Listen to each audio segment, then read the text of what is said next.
Presiden Prabowo telah menyampaikan pidato yang menekankan pentingnya swasembada pangan untuk memastikan tidak ada lagi rakyat yang kelaparan. Dalam upayanya untuk mencapai tujuan ini, Prabowo menegaskan bahwa pemerintah, dengan dukungan Menteri Pertanian Amran, akan berfokus pada pemberdayaan pertanian lokal dan mengurangi ketergantungan pada impor. Langkah ini, selain bertujuan untuk meningkatkan kesejahteraan petani, juga diharapkan dapat memperkuat ketahanan pangan nasional. Dengan kebijakan yang tepat dan dukungan dari seluruh lapisan masyarakat, Prabowo berharap Indonesia dapat mencapai kemandirian pangan yang berkelanjutan. Presiden Prabowo Subianto menekankan pentingnya meningkatkan sosialisasi terkait sektor pertanian di Indonesia. Beliau menyoroti perlunya dukungan penuh dari semua pihak, termasuk pemerintah dan investor, untuk memperkuat ketahanan pangan nasional. Prabowo mengajak para investor untuk lebih berfokus pada pengembangan pertanian dalam negeri dan mengurangi ketergantungan pada impor beras. Dengan demikian, beliau menegaskan bahwa kebijakan akan diarahkan untuk memberikan sanksi kepada pihak yang masih bergantung pada impor, demi melindungi petani lokal dan memastikan kedaulatan pangan Indonesia. Langkah ini dianggap sebagai upaya strategis untuk meningkatkan produksi beras nasional dan mendukung kesejahteraan petani. Langkah ini dianggap sebagai upaya strategis untuk meningkatkan produksi beras nasional dan mendukung kesejahteraan petani.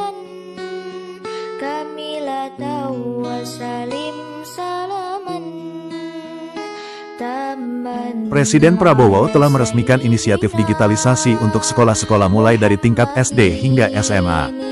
Program ini bertujuan untuk mengintegrasikan teknologi digital ke dalam sistem pendidikan, sehingga memungkinkan para siswa untuk mendapatkan akses yang lebih luas terhadap sumber daya pendidikan modern. Digitalisasi ini mencakup pengadaan perangkat keras seperti komputer dan tablet, serta pengembangan platform pembelajaran online yang interaktif. Dengan langkah ini, diharapkan dapat meningkatkan kualitas pendidikan di Indonesia dan mempersiapkan generasi muda untuk menghadapi tantangan di era digital. Selain itu, program ini juga berfokus pada pelatihan guru agar mereka dapat memanfaatkan teknologi secara efektif dalam proses pengajaran. Digitalisasi telah membawa perubahan signifikan dalam dunia pendidikan, memungkinkan anak-anak untuk mengakses informasi dan sumber daya dari seluruh dunia dengan mudah. Untuk memastikan bahwa anak-anak dapat mengimbangi perkembangan internasional, penting bagi mereka untuk dibekali dengan keterampilan digital sejak dini. Ini termasuk kemampuan menggunakan perangkat teknologi, mengakses internet secara aman, serta keterampilan kritis dalam menilai dan memanfaatkan informasi yang mereka temukan secara online. Selain itu, pengenalan bahasa asing melalui platform digital juga dapat membantu anak-anak berkomunikasi lebih efektif dalam konteks global. Program pembelajaran daring yang interaktif dan menyenangkan dapat memotivasi mereka untuk belajar lebih giat. Guru dan orang tua juga harus berperan aktif dalam membimbing anak-anak, memastikan bahwa mereka mendapatkan manfaat maksimal dari teknologi sambil tetap melindungi mereka dari risiko yang mungkin timbul. Dengan pendekatan yang tepat, digitalisasi dapat menjadi alat yang kuat untuk mempersiapkan anak-anak menghadapi tantangan dan peluang di dunia internasional. Kita bersatu semua unsur untuk membawa negara kita menuju negara yang sejahtera untuk seluruh rakyat Indonesia. Saya Prabowo Subianto, Presiden Republik Indonesia, meluncurkan digitalisasi pembelajaran untuk Indonesia cerdas. Saat aku mengetahui sekolah aku punya papan interaktif, aku pastinya senang dong, karena dari papan interaktif tersebut aku bisa belajar banyak hal, misalnya dalam mencari referensi untuk pembelajaran. Kehadiran papan interaktif ini pastinya memberikan dampak yang sangat besar bagi sekolah kami. Dengan fitur-fitur yang ada, sangat membantu guru dalam menyampaikan pembelajaran kepada anak-anak. Kami juga guru-guru yang ada di Kota Manado tidak ketinggalan zaman, tidak ketinggalan lagi menggunakan alat-alat yang canggih untuk mendukung pembelajaran di kelas.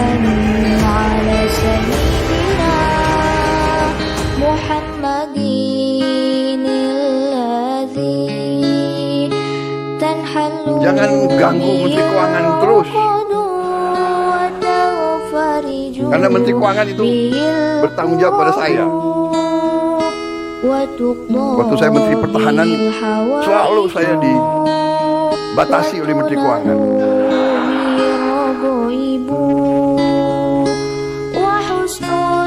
Sekarang yang lemes Pak Safri Samsudin. Kalau dia merasa dibatasi oleh Menteri Keuangan, nanti Menteri Keuangan mengatakan ini perintah Presiden.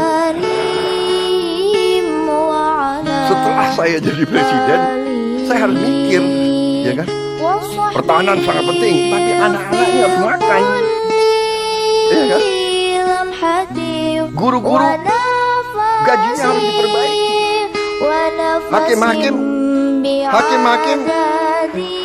Hakim-hakim harus segera dibikin rumah-rumah dinas yang layak. Tidak boleh ada hakim yang kontrak.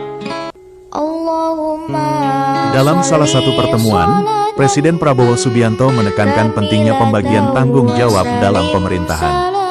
Dalam konteks ini, ia menegaskan bahwa Menteri Keuangan Purbaya Yudi memiliki tanggung jawab yang telah ditetapkan dan seharusnya tidak diganggu dalam menjalankan tugasnya. Prabowo menekankan bahwa setiap anggota kabinet memiliki peran spesifik yang harus dihormati demi kelancaran pemerintahan.